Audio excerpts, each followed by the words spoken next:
ನಾವು ಬದುಕಬೇಕಾದ್ರೆ ನಮ್ಮ ಉಸಿರು ಬಹಳ ಮುಖ್ಯ. ಉಸಿರಿನ ಬಗ್ಗೆ ನಮಗೆ ಕಾಳಜಿ ಇಲ್ಲ. ರಾತ್ರಿ ಮಲಗುವಾಗ ಎಲ್ಲಾ ಕಡೆ ಚಿಲ್ಕ ಹಾಕಿ ನಾವು ಮಲಗ್ತೇವೆ. ಬೆಳ್ಳಿ, ಬಂಗಾರ, ವಜ್ರ, ವೈಡೂರ್ಯ ಎಲ್ಲದಕ್ಕೂ ಚಿಲ್ಕ ಹಾಕ್ತೇವೆ. ಆದ್ರೆ ಅದಕ್ಕಿಂತ ಮುಖ್ಯವಾದ್ದು ನಮ್ದು ಜೀವನ, ಅರ್ಥಾತ್ ನಮ್ಮ ಶ್ವಾಸೋಚ್ಛ್ವಾಸಗಳು. ಇದನ್ನ ನೀವು ಜಾಗ್ರತೆ ಮಾಡಿದ್ದೀರಾ? ಚಾಪೆಯಲ್ಲಿ ಮಲಗುವಾಗ ಎಲ್ಲ ಭದ್ರದ ಕೊಠಡಿಯಲ್ಲಿ ಇಟ್ಟಿರ್ತೀರಿ.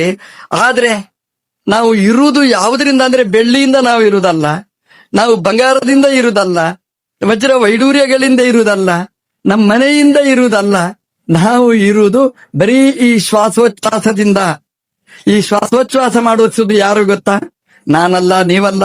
ಆ ಒಳಗೆ ಕೂತ ಹನುಮಂತ ದೇವರು, ವಾಯುದೇವರು ನಮ್ಮಲ್ಲಿ ಕೂತು ಶ್ವಾಸೋಚ್ಛ್ವಾಸ ಮಾಡಿಸುವರು. ರಾತ್ರಿ ಮಲಗುವಾಗ ಅಮ್ಮ ಬೆನ್ನು ತಟ್ಟಿ ಮಲಗಿಸ್ತಾಳೆ, ಮಲಗು ಅಂತ ಹೇಳ್ತಾಳೆ.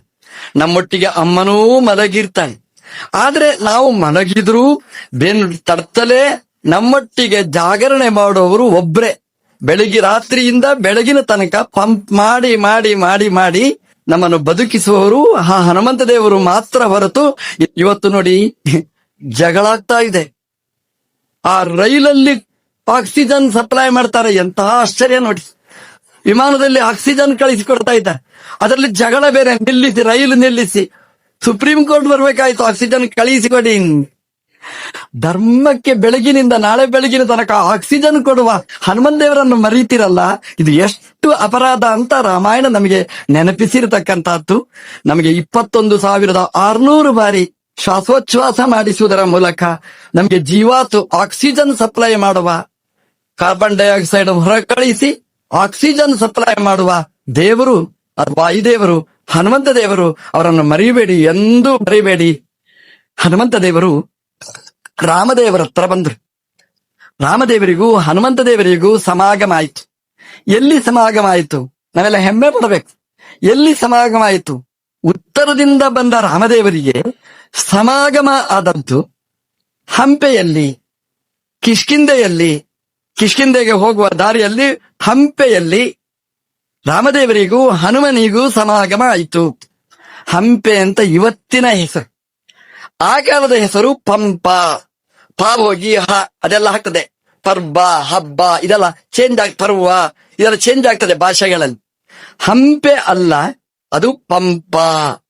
ವಾದಿರಾಜರು ಒಂದು ಕಡೆ ಹೇಳ್ತಾರೆ, ಪಂಪ ಪಂಪ ಅಂತ ದಿನಾ ನೀವು ಹೇಳಿ, ಸ್ಪೀಡ್ ಆಗಿ ಹೇಳಿ ಅಂತ. ಈಗ ಬೇಡ, ಮನೆಗೆ ಹೋಗಿ ಹೇಳಿ ಪಂಪ ಪಂಪ, ಸ್ಪೀಡ್ ಹೇಳಿ. ಅದೇನಾಗುತ್ತೆ ಗೊತ್ತಾ? ಪಾಪಂ. ಅದು ತಿರ್ಗಮುರ್ಗ ಆಗಬೇಕಾ? ಪಾಪ ಅದನ್ನು ತಿರುಗುಮುರುಗು ಮಾಡಬೇಕಾದ್ರೆ ಹನುಮಂತ ದೇವರ ಜನ್ಮಸ್ಥಾನ ಪಂಪಾವನ್ನು ನೀವು ಸ್ಮರಣೆ ಮಾಡಿದ್ರೆ ನಿಮ್ಮ ಪಾಪ ಎಲ್ಲ ಉಲ್ಟಾಗುತ್ತೆ ಅಂತ ವಾದಿರಾಜರು ಸ್ತೋತ್ರ ಮಾಡಿದ್ದುಂಟು. ಹನುಮನಿಗೂ ರಾಮದೇವರಿಗೂ ಸಮಾಗಮ ಆದದ್ದು ಎಲ್ಲಿ ಅಂದ್ರೆ ಹಂಪೆಯಲ್ಲಿ. ಆ ಹಂಪೆ ಎಲ್ಲಿದೆ ಅಂತಂದ್ರೆ ಬೇರೆ ಎಲ್ಲಿಯೂ ಇಲ್ಲ. ತಮಿಳುನಾಡಿನಲ್ಲಿ ಇಲ್ಲ, ಆಂಧ್ರದಲ್ಲಿ ಇಲ್ಲವೇ ಇಲ್ಲ. ಅದು ಇರುವುದು ಕರ್ನಾಟಕದಲ್ಲಿ ಮಾತ್ರ ಅಂತಂದ್ರೆ ನಾವೆಲ್ಲ ಹೆಮ್ಮೆ ಪಡಬೇಕು. ಹನುಮತ್ ಜಯಂತಿ ಆಚರಣೆ ಖುಷಿಯಲ್ಲಿ. ಬೇಜಾರದ ಸಂಗತಿ ಅಂತಂದ್ರೆ ನಾವು ಇಷ್ಟಪಡುವ, ನಾವು ಪೂಜೆ ಮಾಡುವ ತಿರುಪತಿಯ ಶ್ರೀನಿವಾಸ ದೇವರು ದೊಡ್ಡವರು, ಅದ್ರಲ್ಲಿ ಚರ್ಚೆ ಏನಿಲ್ಲ. ಅದಕ್ಕೆಲ್ಲ ನಾವು ಶನಿವಾರ ಕಾಣಿಕೆ ಹಾಕೋಣ, ಹಾಕಲೇಬೇಕು. ಆದ್ರೆ ಅಲ್ಲಿಂದ ಬಂದ ಅವರದ್ದಲ್ಲದ ಒಂದು ಜಡ್ಜ್ಮೆಂಟ್ ಹಂಪೆ ಇರುವುದು, ಹನುಮಂತ ದೇವರ ಜನ್ಮಸ್ಥಾನ ಅದು ತಿರುಪತಿ ಅಂತ ಹೇಳುವುದನ್ನು ಮಾತ್ರ ನಾವು ಕನ್ನಡದವರು ಒಪ್ಪಲಿಕ್ಕೆ ಸಾಧ್ಯನೇ ಇಲ್ಲ. ಶ್ರೀನಿವಾಸ ದೇವರಿಗೆ ಹೇಳೋಣ ನಾವು, ಶ್ರೀನಿವಾಸ ದೇವರ ನೀವು ಒಪ್ಪುದಿಲ್ಲ ಅಲ್ವಾ? ಇಲ್ಲ ಅಂತ ಹೇಳ್ತಾರೆ. ಯಾಕಂದ್ರೆ ಶ್ರೀರಾಮೋ ರಾಮಭದ್ರಶ್ಚ, ಶ್ರೀನಿವಾಸ ದೇವರು ಬೇರೆಲ್ಲ, ರಾಮದೇವರು ಬೇರೆಲ್ಲ.